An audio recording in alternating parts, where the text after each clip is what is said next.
Hello बच्चों, क्या हाल चाल, कैसे हैं आप सभी। तो जैसा कि आप सभी से प्रॉमिस किया था कि हम आईएनसीएचओ की पीवाईक्यू आपके साथ लेके आएंगे, तो हमने आज से वो सीरीज स्टार्ट की है।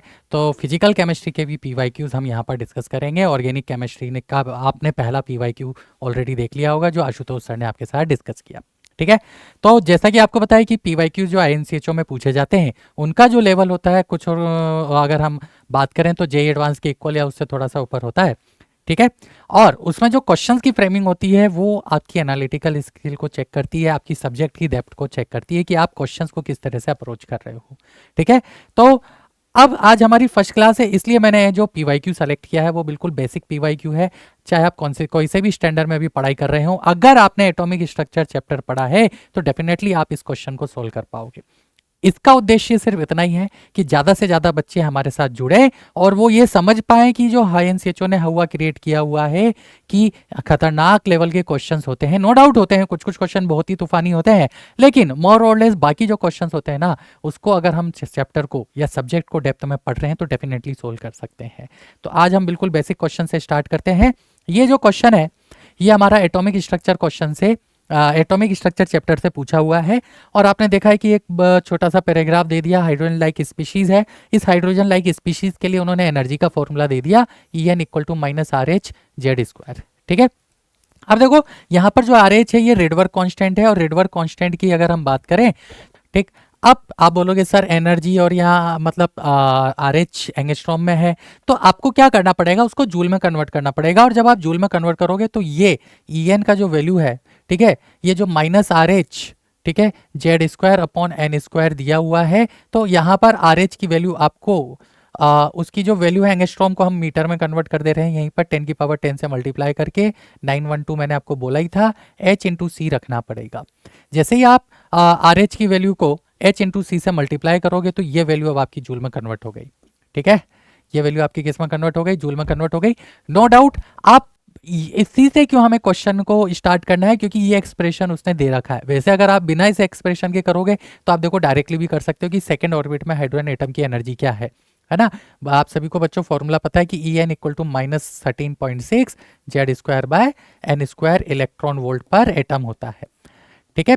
आप अगर डायरेक्ट इससे जाओगे तो डेफिनेटली आप क्वेश्चन सॉल्व कर जाओगे, बट ये आया कहाँ से, उसके लिए उसने एक्सप्रेशन दिया है, तो आपको ये सारे तामझाम यहाँ पर करने पड़ेंगे। और इसको भी जब आप सोल्व करोगे, ये जूल में है, इसको आपको इलेक्ट्रॉन वोल्ट में कन्वर्ट करना पड़ेगा 1.6 इंटू 10 की पावर माइनस 19 से डिवाइड करके। तो जैसे ही आप इस वैल्यू को यहाँ पर 1.6 into 10 raise to the power minus 19 से डिवाइड करोगे तो ये वैल्यू हमारी किस में कन्वर्ट हो जाएगी, इलेक्ट्रॉन वोल्ट में, क्योंकि कन्वर्जन आप सभी को पता है। ठीक है। तो इसको सोल्व करेंगे तो अल्टीमेटली सोल्व करने के बाद हमारा जो एक्सप्रेशन है वो यही निकल के आने वाला है।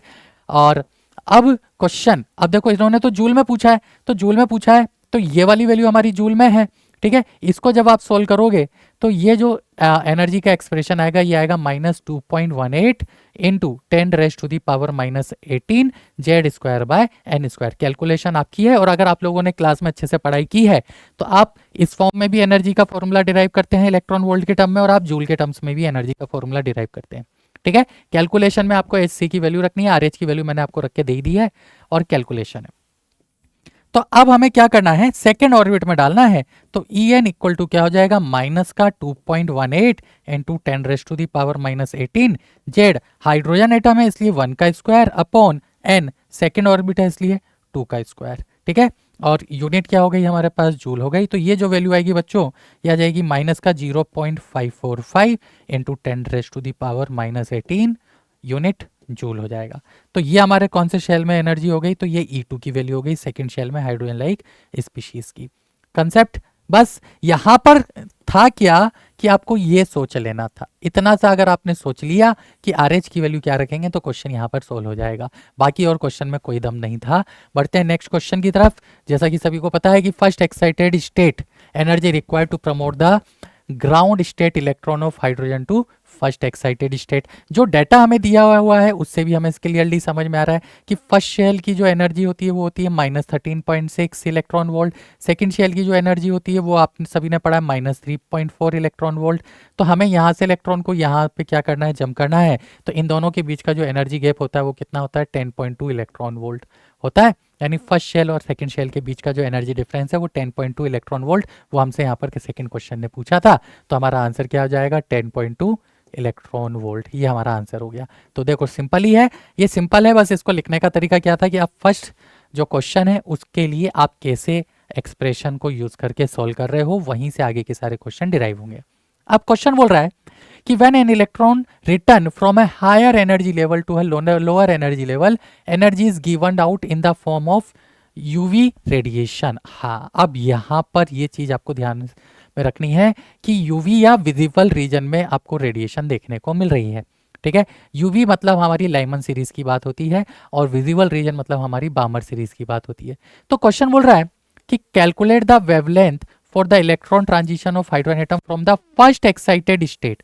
फर्स्ट एक्साइटेड स्टेट सभी को पता है n इक्वल टू 2 होता है, to ground state. Ground state की बात करेंगे मतलब n इक्वल टू क्या है, 1 है। यहां तक clear. First excited state n equal to 2 और सेकेंड एक्साइटेड स्टेट जो first excited state n equal to 2 और ground state n equal to 1। इन दोनों में जो एनर्जी डिफरेंस है उससे हमें क्या निकालनी है, वेवलेंथ। तो हमने देखा था कि इन दोनों का एनर्जी डिफरेंस अभी प्रीवियस वाले क्वेश्चन में सोल्व किया है, वो 10.2 इलेक्ट्रॉन वोल्ट आता है। अभी देखा अपन ने कि जब आपका इलेक्ट्रॉन फर्स्ट ग्राउंड स्टेट से फर्स्ट एक्साइटेड स्टेट में जाएगा तो इसके लिए जो एनर्जी डिफरेंस है वो 10.2 है। अब हमें कैलकुलेशन जब करनी होती है ना बच्चों, तो मेरा सजेशन यही है आप सबको एसआई यूनिट में ले लो, आपका कैलकुलेशन आसान हो जाता है। तो एसआई यूनिट में जब आप कन्वर्ट करोगे तो आपको इसको मल्टीप्लाई करना पड़ेगा किससे, 1.6 इंटू 10⁻⁻19 से। तो आपकी जो एनर्जी है ये कौन सी यूनिट में आ जाएगी, ये जूल में निकल के आ जाएगी। ठीक है, जैसे ही एनर्जी जूल में आ गई अब तो आप hc/λ लगा दो, सिंपल सा क्वेश्चन है। क्यों, क्योंकि हमसे वेवलेंथ पूछी है, डेल्टा ई का फॉर्मूला हमने लगा दिया hc/λ। अब तो कैलकुलेशन है, तो यहाँ से जब सोल्व करोगे तो 10.2 into 1.6 into 10⁻⁻19 which is equal to h की वैल्यू होती है 6.6 इंटू 10⁻⁻34, c की वैल्यू होती है 3 इंटू 10⁻8/λ। ठीक है, मात्र आपकी कैलकुलेशन है और अब आपको यहाँ से सॉल्व करना है, लैम्डा की वैल्यू निकालनी है।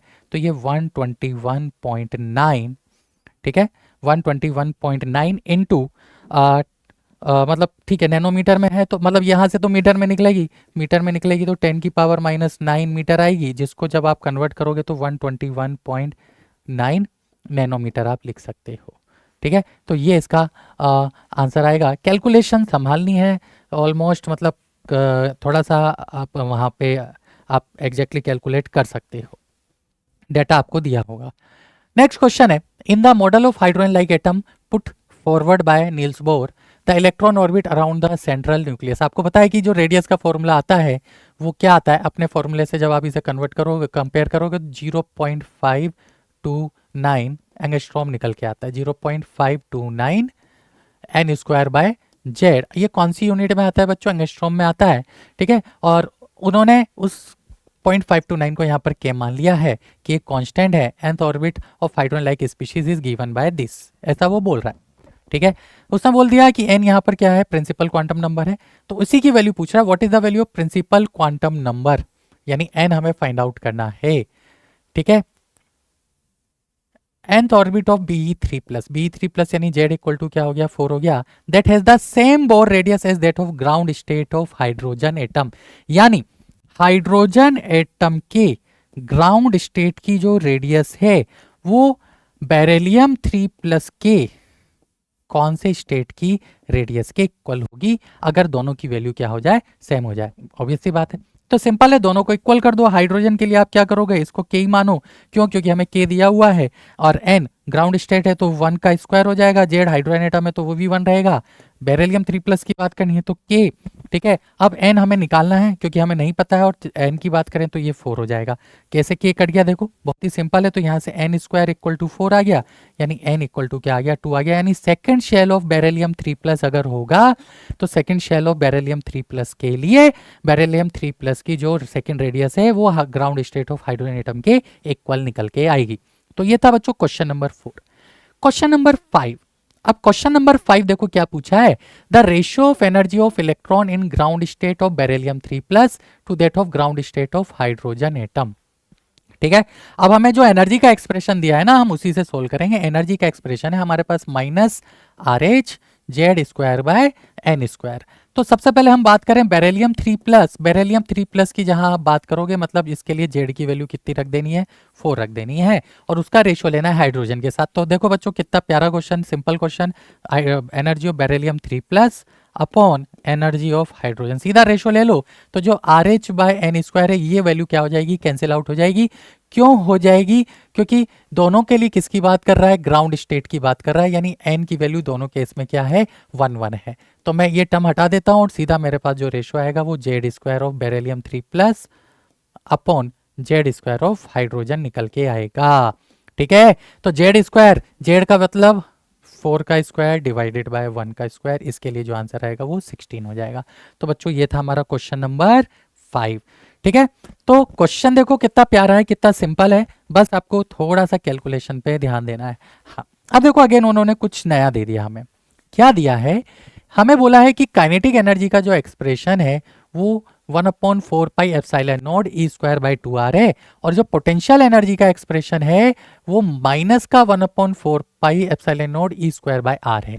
तो इससे हमें क्या समझ में आता है? इससे बहुत क्लियरली समझ में आ रहा है कि काइनेटिक एनर्जी का जो माइनस साइन है वो पोटेंशियल एनर्जी बाय 2, यानी काइनेटिक एनर्जी और पोटेंशियल एनर्जी में यहां से ये रिलेशन निकल के आ रहा है। ठीक है। यानी माइनस कर दो, और माइनस करने के बाद माइनस से दोनों तरफ मल्टीप्लाई कर दो, तो ये वाली जो वैल्यू है ये पोटेंशियल एनर्जी हो जाएगी इंक्लूडिंग आर, तो पोटेंशियल एनर्जी बाय 2। और ये रिलेशन बेटा बच्चों आपको क्लास में पता भी होता है, पढ़ाया भी जाता है। तो ये रिलेशन तो हमें निकल गया। अब ये हमें यहां से पता पड़ा है। अब वो क्या बोल रहा है? वो बोल रहा है calculate the following, the kinetic energy of an electron in the ground state of hydrogen atom. अब ground state of hydrogen atom में हमें काइनेटिक एनर्जी निकालनी है यूजिंग दिस इज एक्सप्रेशन। तो यहां पर काइनेटिक एनर्जी कैसे निकालोगे? Kinetic energy equal to 1/4 pi epsilon naught, इसको हम के बोलते हैं, जिसकी वैल्यू 9 × 10⁻⁹ होती है, ये आप लोग क्लास में पढ़ते हो। ठीक है। तो यहाँ पर 1/4 पाई एप्सिलॉन नॉट की जगह मैंने 9 × 10⁻⁹ रख दिया। ई मतलब चार्ज ऑफ इलेक्ट्रॉन है, तो ये 1.6 × 10⁻⁻19 कूलम होगा, उसका स्क्वायर हो गया, डिवाइडेड बाय 2, और आर की वैल्यू ग्राउंड स्टेट में 0.529 एंगस्ट्रॉम, यानी 10 की पावर कितना हो जाएगा, कन्वर्ट करोगे उसे आप, 1 एंगस्ट्रॉम इक्वल टू 10 की पावर कितना हो जाता है, -10 हमारे पास निकल के आ जाता है। ठीक। तो अब तो हमारी कैलकुलेशन है, और इस कैलकुलेशन को जब आप सोल्व करोगे तो देखो काइनेटिक एनर्जी ये आ रहा 9 × 10⁻⁹ इंटू 1.6 × 1.6 × 10⁻⁻38 डिवाइडेड बाय 2 इंटू 0. इसको 53 मान लेते हैं थोड़ी देर के लिए, इंटू 10⁻⁻10 हो जाएगा। ठीक है। तो अब तो हमें कैलकुलेट करना है, और कैलकुलेटर हमें पता हो, हमारे पास होता भी है। ठीक है। आईएनसीएचओ में कैलकुलेटर अलाउ है, तो आप कैलकुलेशन उससे सोल्व कर सकते हो। तो इसको जब आप सोल्व करोगे तो ये जो एनर्जी निकल के आएगी, ये कौन सी यूनिट में निकल के आएगी, ये जूल में निकल के आएगी। ठीक है। ये कितनी निकल के आएगी, और इसको आपको क्या करना है, आपको इलेक्ट्रॉन वोल्ट में कन्वर्ट करना है। तो जब आपको इलेक्ट्रॉन वोल्ट में कन्वर्ट करना है, तो ये जो वैल्यू आएगी इसको आप क्या करो, डिवाइडेड बाय 1.6 × 10⁻⁻19 कर दो। तो ये वैल्यू आपकी, ये काइनेटिक एनर्जी जूल में है, तो ये वैल्यू आपकी किस में कन्वर्ट हो गई, इलेक्ट्रॉन वोल्ट में कन्वर्ट हो गई। जब इसको आप सोल्व करोगे तो अब तो क्वेश्चन में देखो डाटा काफी सिंपल हो गया है। ठीक। तो ये वैल्यू निकल के आएगी कुछ 13.6 इलेक्ट्रॉन वोल्ट के आसपास निकल के आती है। तो काइनेटिक एनर्जी अगर 13.6 इलेक्ट्रॉन वोल्ट आ गई है, अब हमें पोटेंशियल एनर्जी निकालनी है, तो यहां से हम पोटेंशियल एनर्जी निकाल सकते हैं, माइनस का 2 टाइम्स काइनेटिक एनर्जी, तो ये माइनस का 27.2 इलेक्ट्रॉन वोल्ट हो जाएगा, डबल है जस्ट, और साइन अपोजिट है।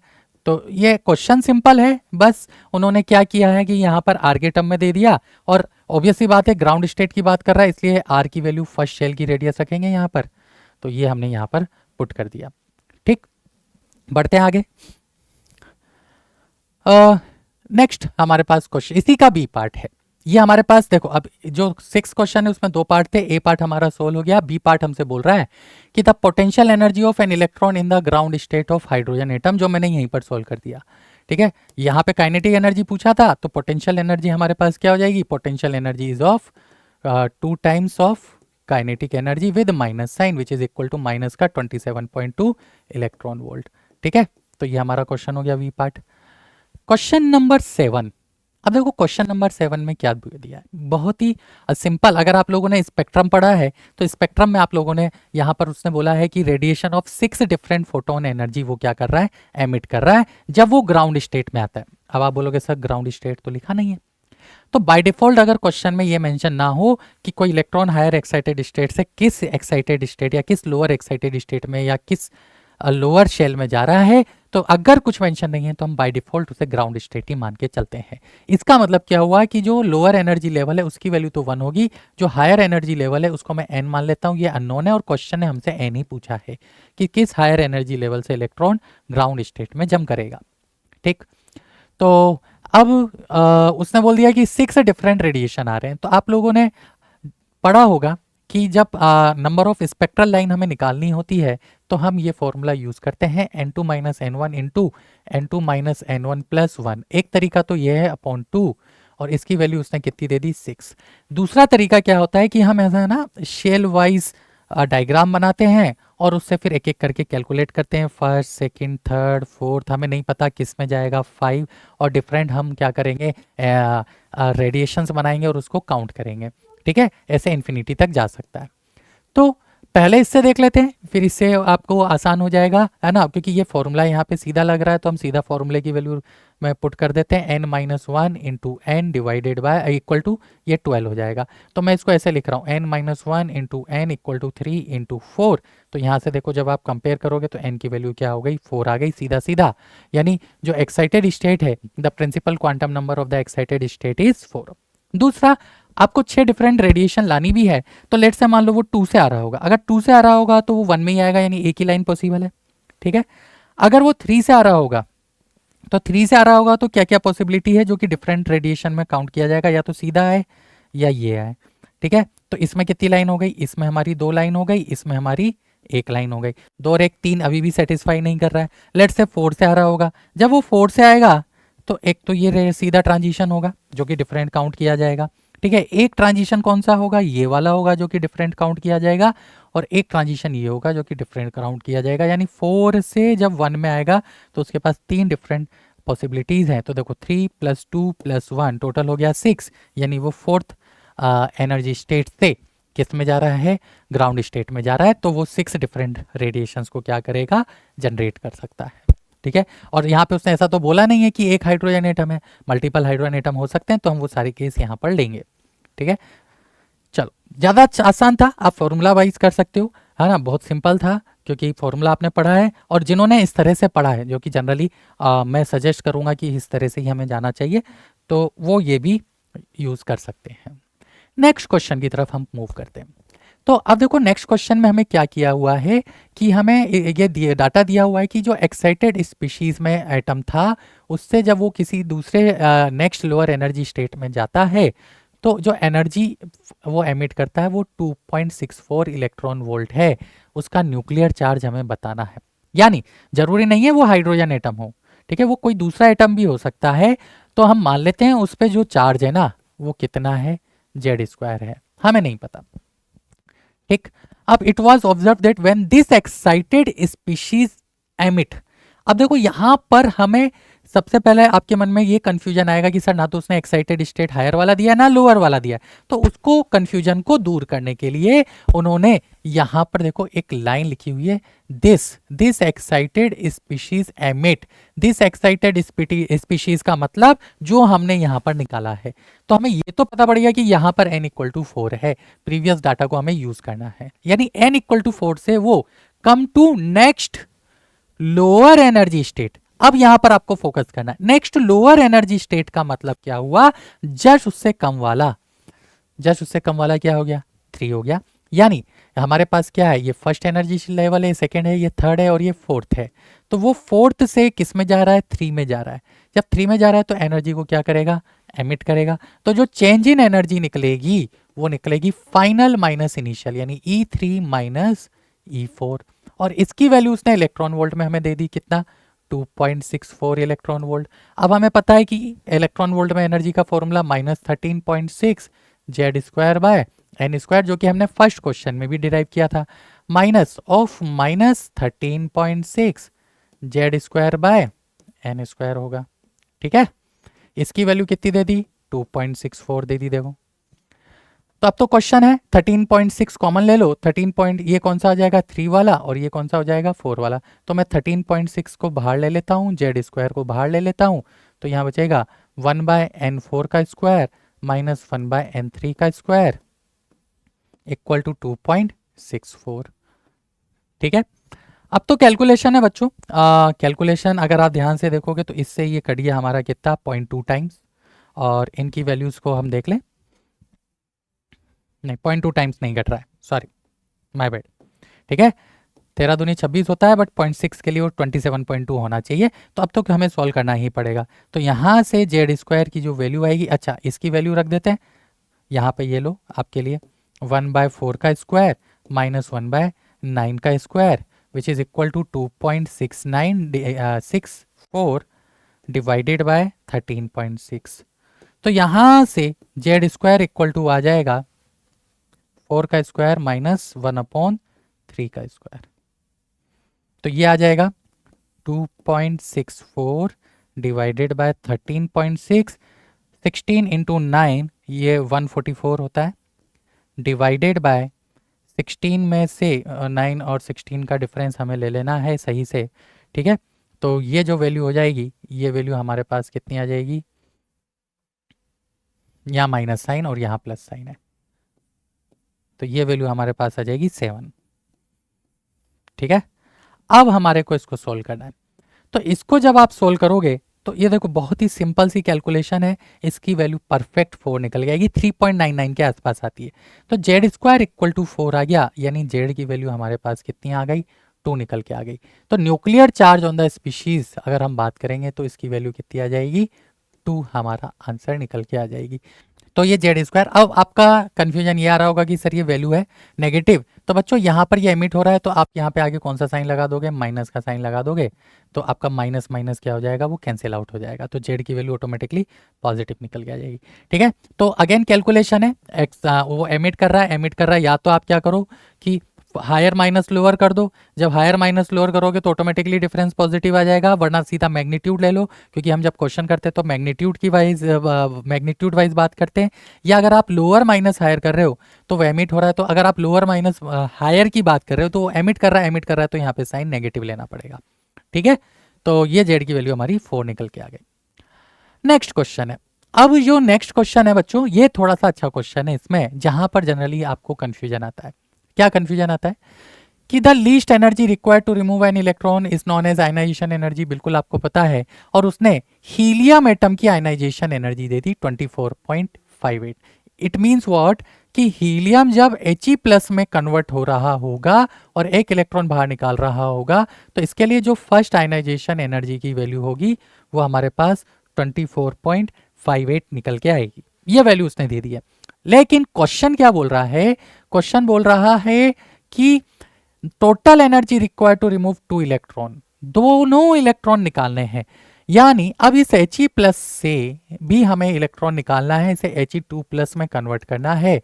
तो लेट्स से उसके लिए जो आयनाइजेशन एनर्जी लगेगी वो आयनाइजेशन एनर्जी 2 लगेगी, और क्वेश्चन बोल रहा है कि टोटल आयनाइजेशन एनर्जी मतलब ionization energy 1 plus ionization energy 2 की हमारी क्या हो रही है, बात हो रही है। ये हमारी टोटल आयनाइजेशन एनर्जी की यहाँ पर रिक्वायरमेंट है। ठीक है, इसकी वैल्यू हमें बतानी है। तो I1 तो हमारे को दिया हुआ है, बहुत ही सिंपल है 24.58, और I2 हमें यहाँ पे निकालना है।